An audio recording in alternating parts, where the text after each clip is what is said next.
Jeremiah chapter 39. In January of the 9th year of King Zedekiah's reign, King Nebuchadnezzar came with his army to besiege Jerusalem. 2.5 years later, on July 18th, in the 11th year of Zedekiah's reign, the Babylonians broke through the wall and the city fell. All the officers of the Babylonian army came in and sat in triumph at the middle gate. Nergal-Sharezer of Samgar and Nebo-Sarsekim, a chief officer of, and Nergal-Sharezer, the king's advisor, and all the other officials. When King Zedekiah and all the soldiers saw that the Babylonians had broken into the city, they fled.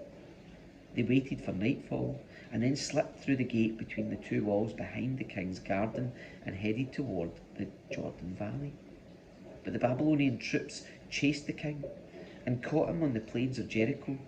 They took him to King Nebuchadnezzar of Babylon, who was at Riblah in the land of Hamath. There, the king of Babylon pronounced judgment upon Zedekiah. He made Zedekiah watch as they slaughtered his sons and all the nobles of Judah. Then they gouged out Zedekiah's eyes, bound him in bronze chains, and led him away to Babylon. Meanwhile, the Babylonians burned Jerusalem, including the palace, and tore down the walls of the city. Then Nebuzaradan, the captain of the guard, sent to Babylon the rest of the people who remained in the city, as well as those who had defected to him. But Nebuzaradan left a few of the poorest people in Judah, and he assigned them vineyards and fields to care for.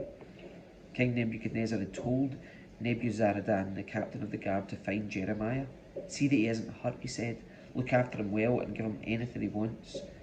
So Nebuzaradan, the captain of the guard, Nebushazban, a chief officer, Nergal-Sharezer, the king's advisor, and the other officers of Babylon's king sent messengers to bring Jeremiah out of the prison.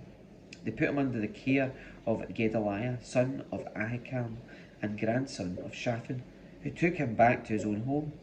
So Jeremiah stayed in Judah among his own people. The Lord had given the following message to Jeremiah while he was still in prison. Say to Ebed-melech the Ethiopian, this is what the Lord of heaven's armies, the God of Israel, says. I will do to this city everything I have threatened. I will send disaster, not prosperity.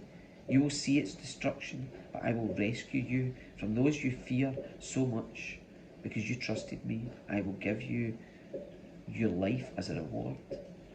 I will rescue you and keep you safe. I, the Lord, have spoken.